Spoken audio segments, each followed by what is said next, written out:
Power couple starts at the individual personal power. Individuality is a part of interdependence. To know thyself is to awaken your creative energy and to voyage through creativity as you self-initiate yourself. So personal power is developed through experience you have with life. And the more experiences you have, the more you're going to be challenged, you're going to be tested, and you will refine your character. So when we think of the powerhouse is you experiencing the rite of passage, right? Of womanhood, of manhood into personal excellence. So codependency is seen as conditional and transactional in the way that we need this person to feel the energy of ourselves, right? They activate us, they awaken us. And in the power couple, it's very much activational and awakening, but at a deeper level, a more intimate level, because you and this individual are both connected to your own life force. So there is no, I'm needing you so much, right? So there can be this great love and this great belonging and this great yearning. But when I talk about the power couple, it's about creating new energy. In order to really create new energy within a partnership, you have to know how to do that within yourself. You have to know how to resurrect yourself. And the only way you do learn how energy works over time through the many phases of energy, death, and rebirth is you have to go through it on your own for some time, right? And a lot of us who have a strong independent thinking have had lifetimes of that, have lifetimes of going into life with a full heart and being enthusiastic about everything that comes your way. And when we take that enthusiasm into a partnership, the partnership is very resurrectionary in the way that it transforms and you're not afraid of it. You're not afraid of the transformation. You're not afraid of yours. You're not afraid of theirs. You're not just living in your comfort zone with each other, right? Where we know that we probably have all seen that just living in your comfort zone. We can call it also mediocre relationship. That is basically the status quo where the majority of what wants to be expressed and what wants to be felt and shared is not. Because the individuals, they simply don't know how to express themselves in a constructive way. And that could be, due to not really spending time with yourself. So when we think of power couple, we're thinking of two individuals that have pioneered through life to gain the, I like to say, gain the talents, the tools and techniques they need to have a partnership that is able to expand beyond the comfort zones. And that's really, the power couple is really about you're expanding each other's perspective, an idea of what you're capable of, right? And I think a lot of us look to that as, wow, it seems quite exciting, but it requires a level of excitement about transformation. It requires a certain caliber of energy, or we're just going to be intimidated, we're going to be overwhelmed, we're going to be jealous, and we're going to be insecure, right? Because when you're faced with excellence and you're not ready, or you are not available to really participate with it, you're going to feel intimidated, overwhelmed, jealous, insecure, right? But ultimately we're drawn to, we say, the power couple because of the word power, which simply has to do with being inspired consistently and creating a resurrectionary pathway where you can be inspired within the death, which is a phase of energy, and the rebirth, which is another phase of energy, right? And I think the more that we start to learn how energy works just within our own emotion, within our own thought, within our own past, through like self-hypnosis, self-psychology, we start to understand that evolution is quite exceptional in the way that in order for us to have a full heart, we have to go through the sort of dynamic range and the depth of what evolution provides. So in knowing the phase of death, there could be a period of grief, or a period of shedding skins, or a period of death to the ending of a pattern, and the closing of a past relationship. It could even be the completion of a career and moving into a completely different new career pathway. Or it can just be a relationship you've had with yourself in life for maybe a decade or 2 decades, right? And when you've worked with your own personal power, you're not afraid of that death, right? You're not overwhelmed. You're not freaking out. It's not intimidating to you. So really, when we think of the power couple, we're thinking about the powerhouse of the individual, right? And how that powerhouse is able to create this wind of movement within whatever they're doing. Could be their career, could also be raising children, it could also be in their own sort of just personal projection that they give out. And when we think of the friction, right, again, when we're in our comfort zone, in many ways we don't experience that rub of friction because we're not necessarily challenging ourselves or challenging our partner, because we, in a conditional sort of transactional partnership, we think, oh, they're not going to like me anymore, they're not going to accept me, so I'm just going to hide, right? But when we step into a more of an unconditional partnership, we understand that these feelings need to be felt, these thoughts need to be, they need to go through them so that they can really discover for themselves how amazing they are. And we really start to feel amazing when we do allow ourselves to take on complex forms or expansion or new ways of thinking and feeling. But there's a process to that, right? It's not just there's a process to that. And I think with the power couple, they go through that process together. They decide that they want to lead their expansion, and to basically be consistent catalysts for each other, right? And the more catalyst and the more transformation you have in a single life, the more opportunity there is for you to become even more tapped into creation, right? Because when you're thrown out of your comforts in many ways, and you have to learn, right? When you're thrown out of your comforts, you have to learn usually something new, and then you learn faster, right? When we think of the powerhouse, we're thinking of an ability to adapt and to learn very quickly, because you've gotten into this mode of learning. Now, when we're like in a conditional transactional, we get into, when I say mediocrity, we're getting into this relay where we're keeping it as the same because we're afraid to actually move and shake things, because we're afraid of what we'll discover when we look under the couch or look under the bed when we start to move things around, right?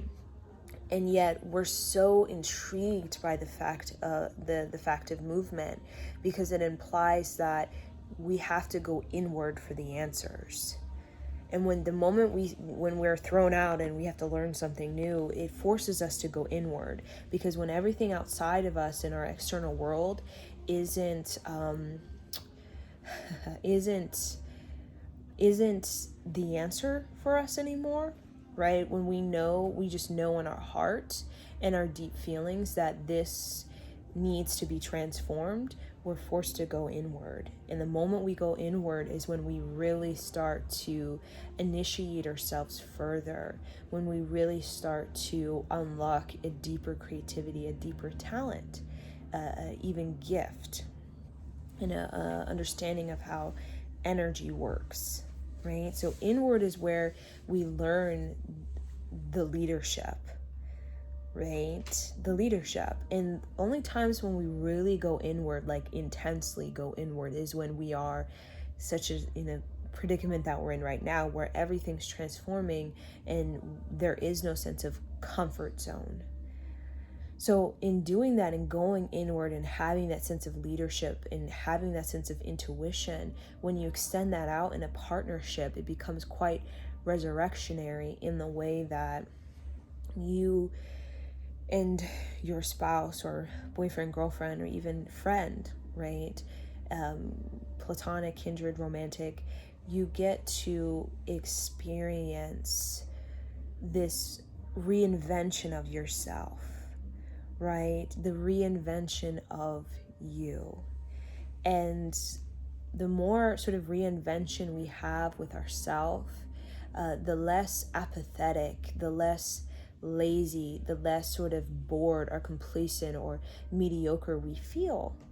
And the reinvention can happen very subtly. It doesn't need to be like you're changing your hair, something permanent.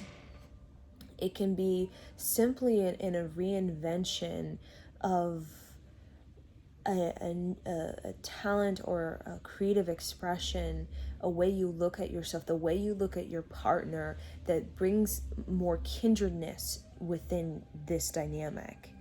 And the more reinvented we feel, or the more reinvention we express, the more kindred we are, right?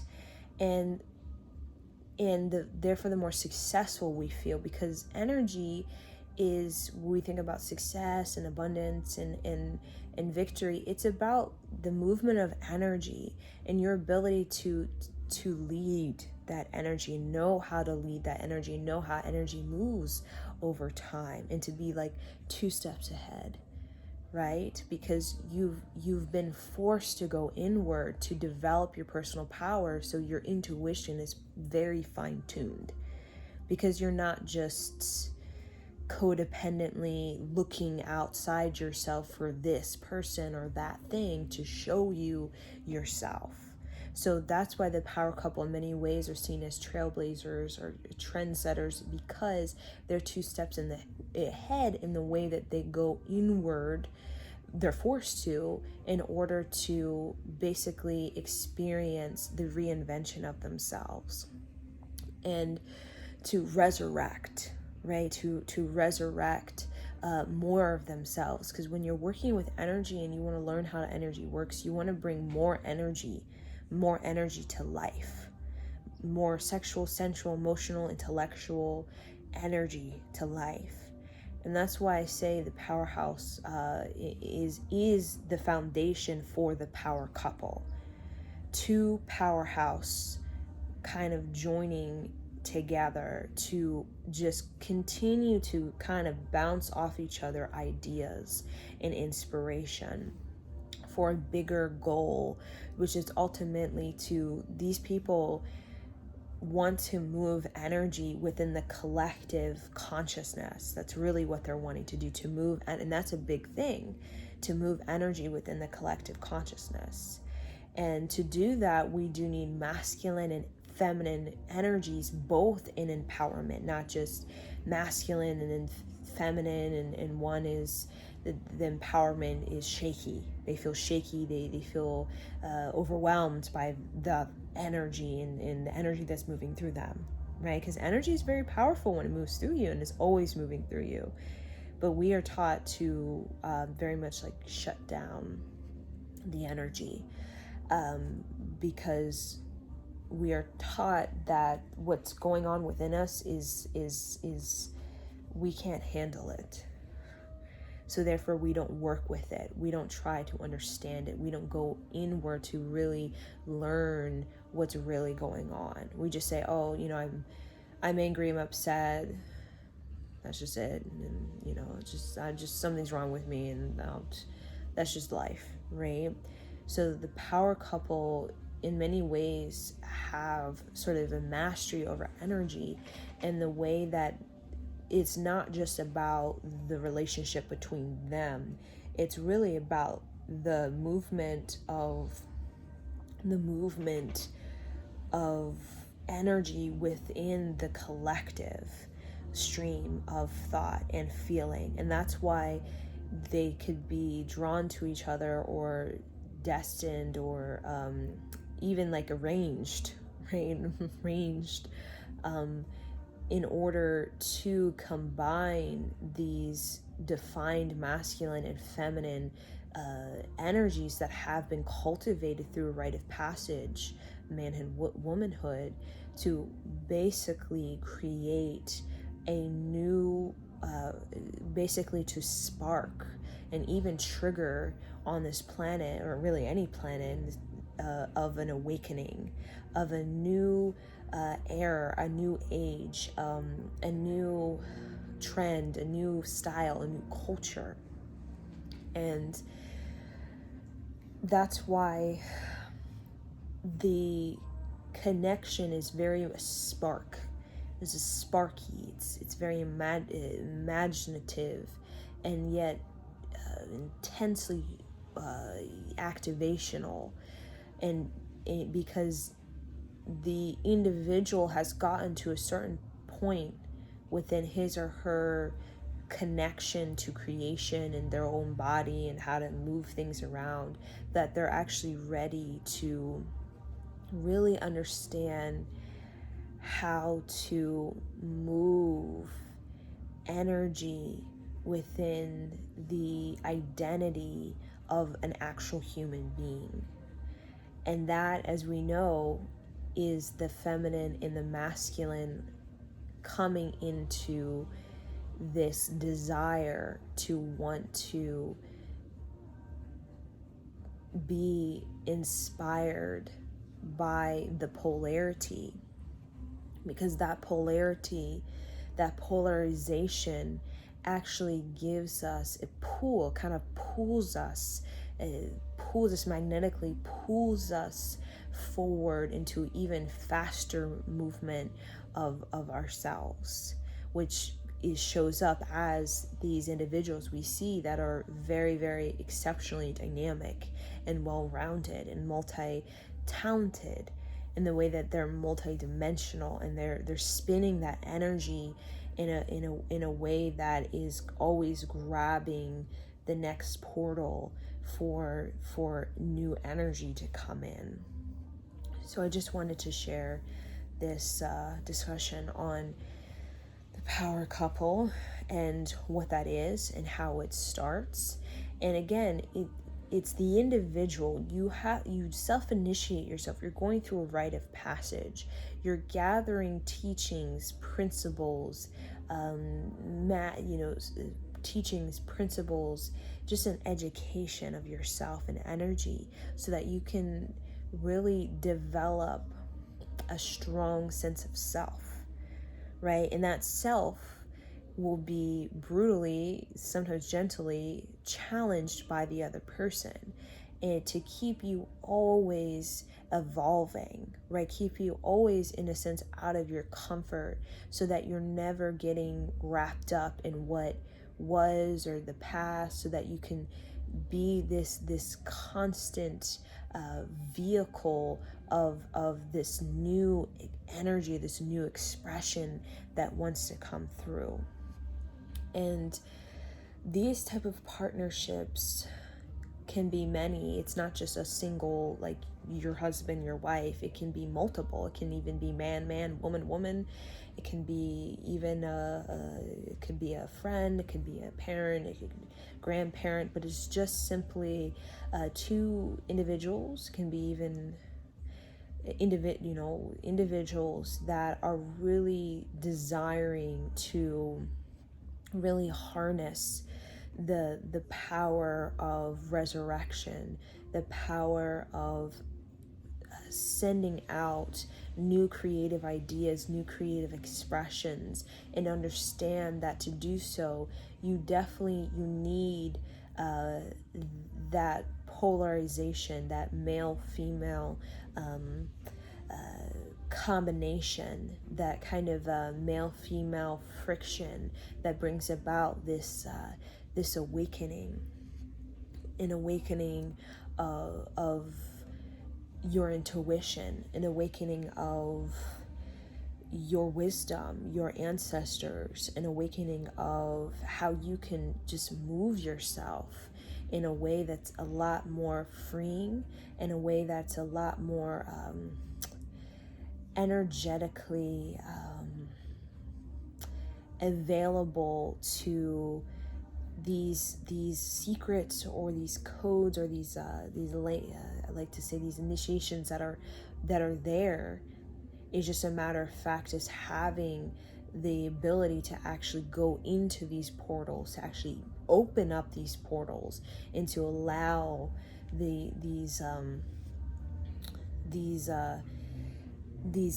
new nuances to root within you. And I think that's really what we are looking for, is to have that type of relationship, not just with a person, but just with life in general, to experience the brain youthful as it was when it was 16 or when it was 9, and to experience that kindred ability to be enthusiastic and to see life and to move it in such funky, odd, and yet very very much aligned with what is going on, and in feeling very intuitively connected to the miracles that are waiting for you to actually open up the portal for it to come through. So I will leave you guys with this.